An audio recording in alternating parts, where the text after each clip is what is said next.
سے پورے طبقہ نسواں سے محبت کرتے تھے۔ انہوں نے عورتوں کے تعلق سے کہا کہ لوگ عورت کو فقط جسم سمجھ لیتے ہیں، روح بھی ہوتی ہے، اس میں یہ کہاں سوچتے ہیں۔ اور عورت کا مرثیہ دیتے ہوئے انہوں نے کہا عورت نے جنم دیا مردوں کو، مردوں نے اسے بازار دیا، جب جی چاہا مسئلہ کچلا، جب جی چاہا دھنکار دیا۔ ہندوستان کی ہر عورت صاحب ان کے اس گیت کی وجہ سے ہزار بار سلام کرتی ہے، جو ہمارے یہاں شادی کے وقت بیٹی کی بدائی کے موقع پر گائی اور سنائی جاتی ہے۔ بابو کی دعائیں دیتی جا، جا تجھ کو سکھی سنسار ملے، میں کہے کہ کبھی نہ یاد آئے، سسرال میں اتنا پیار ملے۔ میری بات کی اے نازک ڈالی، تجھے ہر پل نئی بہار ملے، بابو کی دعائیں دیتی جا، جا تجھ کو سکھی سنسار ملے۔ دوستو، صاحب کی شاعری ان کی غزلوں اور نظموں کے مضامین میں جھلکتی ہے، جہاں وہ محبت کی خوبصورتی کو اتنی ہی مہارت سے بیان کرتے ہیں جتنے کہ سماجی ناانصافیوں کے خلاف ان کا غصہ ہے۔ ان کی شاعری کی یہ خاصیت ہے کہ وہ ہر دور کے شائقین کے دلوں کو چھو لیتے ہیں۔ ان کی مشہور نظم تاج محل ایک بہترین مثال ہے، جس میں وہ محبت کی یادگار کو بیان کرتے ہیں، لیکن ساتھ ہی ساتھ ان مزدوروں کی محنت کی بھی یاد دلاتے ہیں جن کی قربانیوں پر وہ عظیم بہر کھڑا ہوا۔ تاج تیرے لیے ایک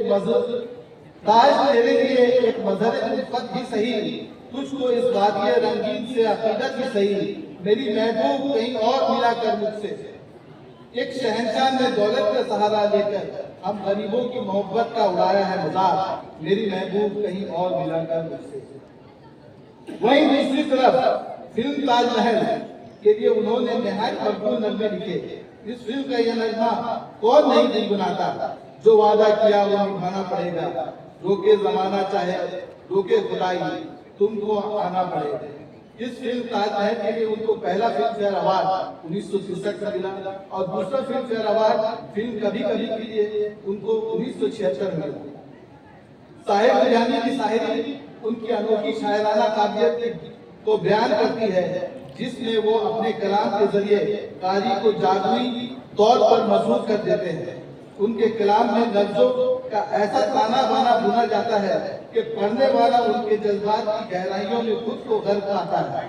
وہ ایک نئی صبح کی امید ظاہر کرتے ہوئے لکھتے ہیں، جس صبح کی خاطر جھک جھک سے ہم سب مر مر کر جیتے ہیں، جس صبح کی خاطر جھک جھک سے ہم سب مر مر کے جیتے ہیں، جس صبح کے امرت کی دھن میں ہم زہر کے پیالے پیتے ہیں، ان بھوکی پیاسی روحوں پر ایک دن تو کرم فرمائے گی، وہ صبح کبھی تو آئے گی، وہ صبح کبھی تو آئے گی۔ اور بھی کہتے ہیں اس صبح کو ہم ہی لائیں گے، وہ صبح ہم ہی سے آئے گی، وہ صبح ہم ہی سے آئے گی، وہ صبح ہم ہی سے آئے گی۔ شاعر ایک انسانیت دوست شاعر تھے، اسی لیے وہ چاہتے تھے کہ لوگ مذہب کے نام پر ایک دوسرے سے نفرت نہ کریں۔ انہوں نے اپنے ملک کے ہر بچے کو یہ پیغام دیا کہ تو ہندو بنے گا یا مسلمان بنے گا، انسان کی اولاد ہے، انسان بنے گا۔ تو بدلے ہوئے وقت کی پہچان بنے گا، انسان کی اولاد ہے، انسان بنے گا۔ ان کو 1971 میں پدم شری سے نوازا گیا۔ صاحب کو جنگ اور خون خرابہ سے سخت نفرت تھی۔ جس طرح آج فلسطین میں مظلوم انسانیت کا خون بہایا جا رہا ہے، اسی طرح ان کے زمانے میں بھی یہ کھیل کھیلا گیا تھا۔ اس وقت انہوں نے کہا تھا، اور میں یہ نظم یونائٹڈ نیشن اقوام متحدہ میں بھی پڑھ چکا ہوں جب مجھے موقع وہاں ملا تھا نیویارک جانے کا۔ خون اپنا ہو یا پرایا ہو، نسل آدم کا خون ہے آخر، جنگ مشرق میں ہو کہ مغرب میں، امن عالم کا خون ہے آخر، جنگ تو خود ہی ایک مسئلہ ہے، جنگ کیا مسئلوں کا حل دے گی، اس لیے شریف انسانوں جنگ چلتی رہے تو بہتر ہے، آپ اور ہم سبھی کے آنے میں شمع جلتی رہے گی۔ اس کے باوجود انہوں نے کبھی بزدلی کی تلقین نہیں کی۔ انہوں نے لفظ امن کی وضاحت کرتے ہوئے کہا، ہم امن چاہتے ہیں مگر ظلم کے خلاف، اگر جنگ لازمی ہے تو پھر جنگ ہی صحیح ہے۔ صاحب ایک بے باک اور بے خوف شاعر تھے. وہ سچ بولتے ہوئے کبھی شرماتے نہیں. صاحب کے زمانے میں جب جشن غالب کا اہتمام ہوا تو انہوں نے اس جشن کا ماتم منایا اور کہا 21 برس گزرے آزادی کامل کو، تب جا کے کہیں ہم کو غالب کا خیال آیا. غالب جسے کہتے ہیں اردو ہی کا شاعر تھا، اردو کے ستم کھا کر غالب پہ کرم کیا.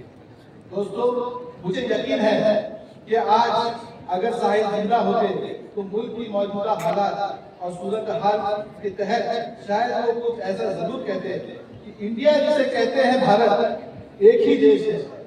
انڈیا جسے کہتے ہیں بھارت ایک ہی دیش ہے، پھر انڈیا پر ستم ڈھا کر بھارت پر کرم کیا.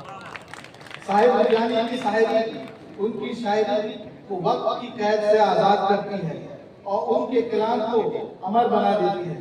ان کی شاعری میں ایک طرف تو شاعرانہ حسن ہوتا ہے تو دوسری طرف ان کے کلام میں سماجی و سیاسی شعور کی گہرائی بھی نظر آتی ہے. تلخیاں اور پرچھائیاں صاحب کی دو عظیم ادبی نشانیاں ہیں. تلخیوں اور پرچھائیوں سے بھری ہوئی ان کی زندگی کو ہم ان کے ان اشعار سے خوب سمجھ سکتے ہیں. تصورات کی پرچھائیاں ابھرتی ہیں، کبھی گماں کی صورت، کبھی یقین کی طرح. کہو کہ آج بھی ہم سب اگر خاموش رہے تو اس دمکتے ہوئے خاکدان کی خیر نہیں. جنون کی ڈھالی ہوئی ایٹمی بلاؤں سے زمین کی خیر نہیں، آسمان کی خیر نہیں. گزشتہ جنگ میں گھر ہی جلے مگر اس بار عجب نہیں کہ یہ تنہائیاں بھی جل جائیں. گزشتہ جنگ میں پیکر جلے مگر اس بار عجب نہیں کہ یہ پرچھائیاں بھی جل جائیں. تصورات کی پرچھائیاں ابھرتی ہیں. صاحب کے گیتوں میں موسیقی اور لفظوں کا ایسا خوبصورت امتزاج ہے جو سامعین کے دلوں کی گہرائی میں اتر جاتا ہے. صاحب کے فکر و فن کا جشن منانا اور صاحب کی شاعری کی محفل سجانا ان کی یاد کو زندہ رکھنے کا ایک خوبصورت طریقہ ہے. ہم امید کرتے ہیں کہ مغربی بنگال اردو اکیڈمی کا یہ پروگرام کامیاب اور مثالی پروگرام ثابت ہوگا اور ہم صاحب مرجانی کو ایک ایسا خراج عقیدت پیش کر سکیں گے جس کے وہ سچے حقدار. حاضرین، 7 سالہ جشن صاحب مرجانی نہ صرف ایک تہوار ہے بلکہ ایک تعلیمی تجربہ بھی ہے جو اردو ادب اور ہندی سنیما کی تاریخ کو نئی نسل تک پہنچانے کا ایک زبردست ذریعہ بنے گا. اس جشن کے ذریعے صاحب کی شاعری کی ابیت اور ان کی فنی وراثت کو نئی نسل کے سامنے پیش کرنے میں ہم پوری طرح کامیاب رہیں گے. میں اپنی بات آپ تمام حضرات و خواتین کے شکریہ کے ساتھ ختم کرنا چاہوں گا اور مغربی بنگال اردو اکیڈمی کے چیئرپرسن اور وزیر اعلیٰ محترمہ ممتا بنرجی کا خصوصی شکریہ ادا کرتا ہوں جن کی تائید و سرپرستی نے ہمیں اس قابل بنایا کہ ہم یہ پروگرام منعقد کر سکیں. میں صاحب کہتے ہیں کہ ایک پل کی پلک پر ہے ٹھہری ہوئی یہ دنیا.